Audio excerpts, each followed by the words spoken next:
Hey guys, this is Lee with Untapped Potential. Today's daily, we have to archetypal to win with a white-blue or a blue-black archetype deck.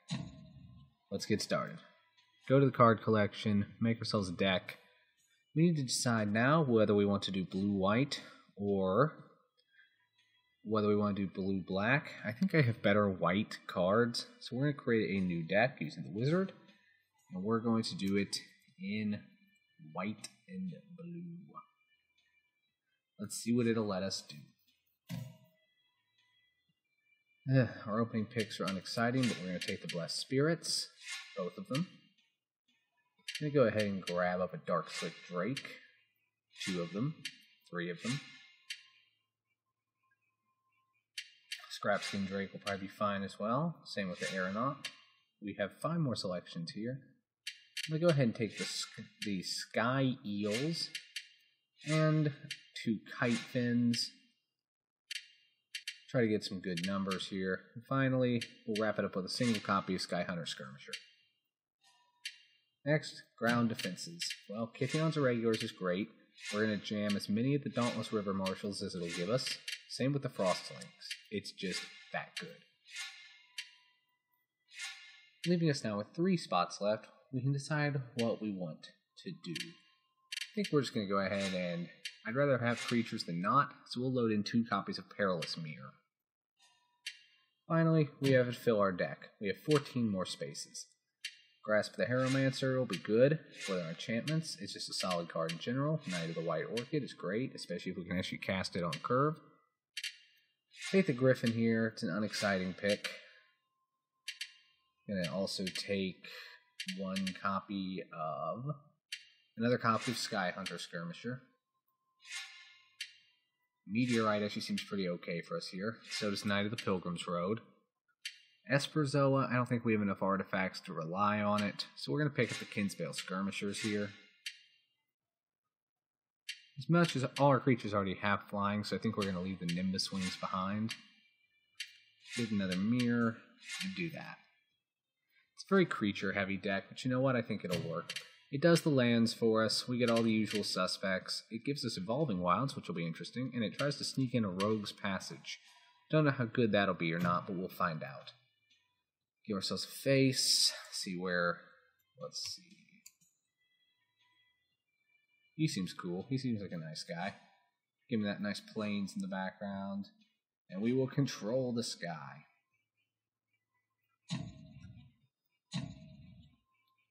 Alright, so we're going to go ahead and do battle against the hard AI. Like last time, I'm going to talk over it with my thoughts.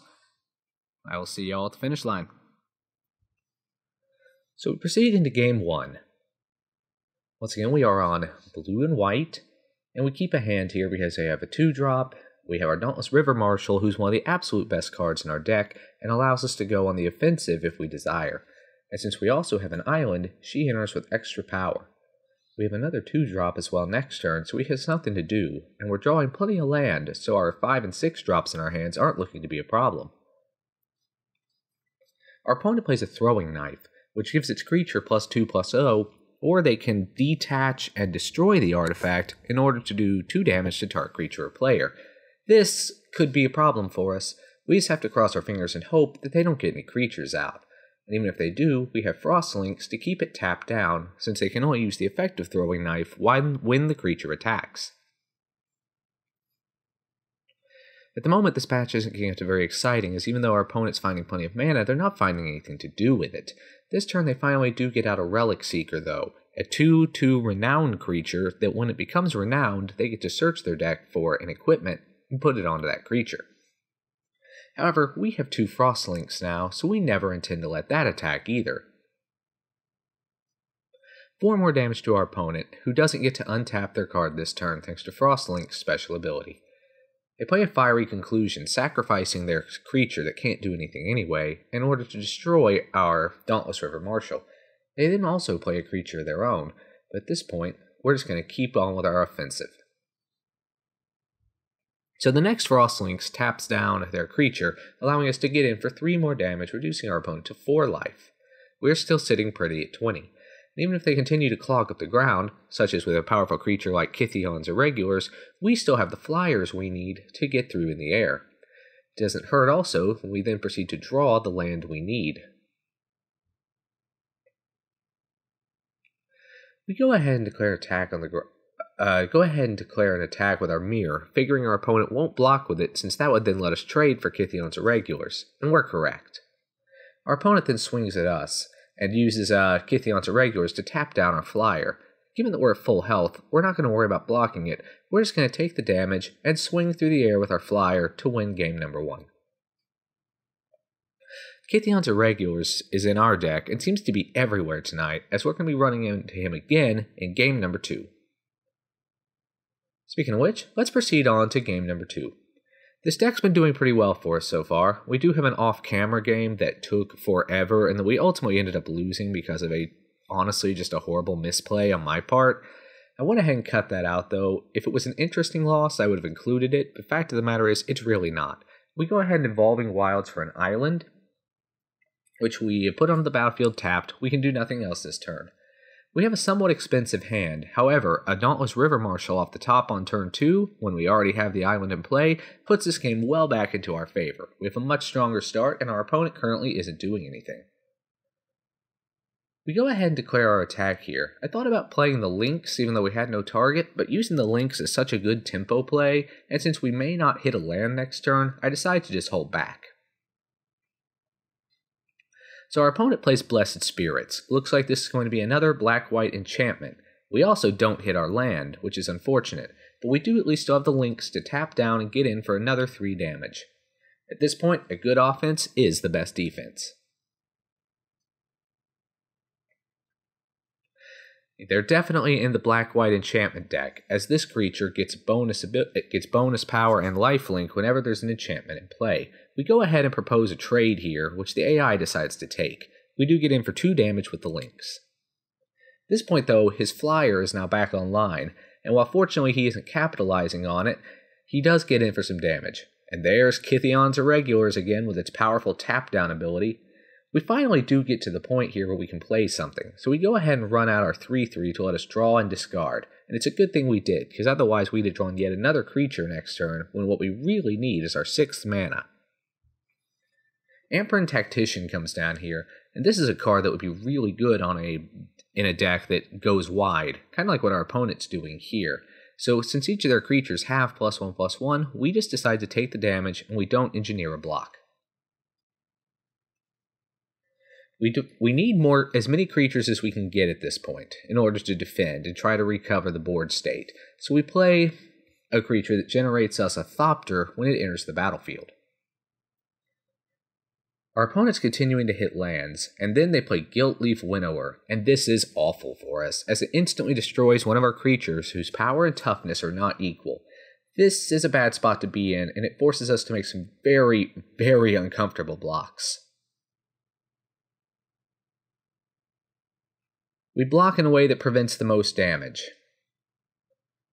But ultimately, it's looking tragically like it may not be enough.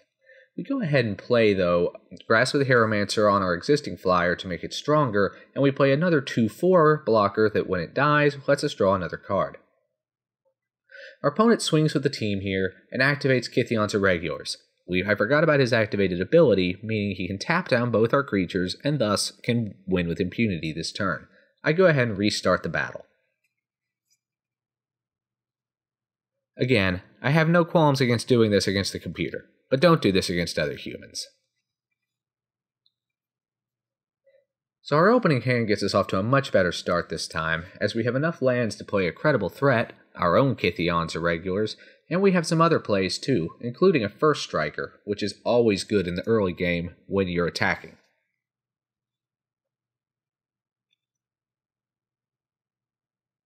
There's the throwing knife again, which is actually a very good way for the AI to get around our first strike. But in the meantime, the best thing we can do is just continue beating down. I thought about trying to hold back the Knight of the White Orchid in order to try to capitalize on his get an extra land ability, but I decided that at this point, racing our opponent was much more pivotal. We're continuing to hit all our land drops though, which is good. And before we drop any of the creatures though, we're going to attack and try to offer a trade. Our opponent remembers we have first strike though, and isn't being fooled. I thought about running out Kytheon's Irregulars, but I wanted to take control of the sky, and a 2/2 first striker is a great way to do it. So our opponent doesn't attack, but they do equip the throwing knife, and they also pull out a Mulliker Coal Blade, which whenever one of my creatures dies, that will get a +1/+1 counter. That can get out of control in a real big hurry if our opponent is able to start destroying our creatures. So we go ahead and play Kytheon's Irregulars, and we attack. We get in for 4 more damage as our opponent doesn't feel like trading any of their creatures. Amperin Tactician comes down here, which unfortunately makes his creatures much bigger again, but he doesn't feel like attacking with them because we have Kytheon's Irregulars waiting on the ground if there's any problems. We go ahead and tap down his Amperin Tactician as we once again intend to swing in on the ground. We also go ahead and tap down his flying creatures so that we don't have to worry about it. We're getting into a lot of damage here, and the Coal Blade has to block, so we don't have to worry about it getting any bigger. It doesn't strictly have to block, but our opponent doesn't want to go down to only 4 total life. Another Amperin Tactician comes down here, and while it makes the flyer bigger, it ends up being nothing more than a warm body on the ground for the most part. We have some decisions to make here. We can use Kytheon's Irregulars to tap down and get in some good attacks, but that means we can't afford to play any of our other flyers this turn. Our opponent once again is forced to make some blocks, and he does trade for Kytheon's Irregulars, which means our main offensive threat is gone. But now that our opponent's at only 2 life, Perilous Mirror's ability on death will be more than enough to wrap the game up.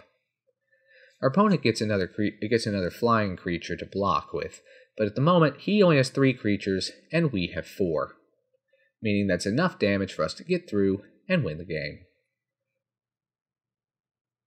We hold back though, just in case our opponent has a trick. Our Perilous Mirror is effectively unblockable, because if they block it, they just lose. So they do not block our mirror, we put them down to 1, and we can do the same thing again next turn. Our opponent, of course, does not feel like attacking, and as such, is just going to quietly pass the turn back and give us the victory. We drop another creature, just for fun, but our opponent plays Hixus the Prison Warden, flashing it out in response. This means any cards that deal damage to our opponent this turn will be put to exile. And while that's all well and good, it ultimately does not matter, as I have 2 creatures, neither of which he can afford to block. So that's game number 2, and win number 2, completing our daily.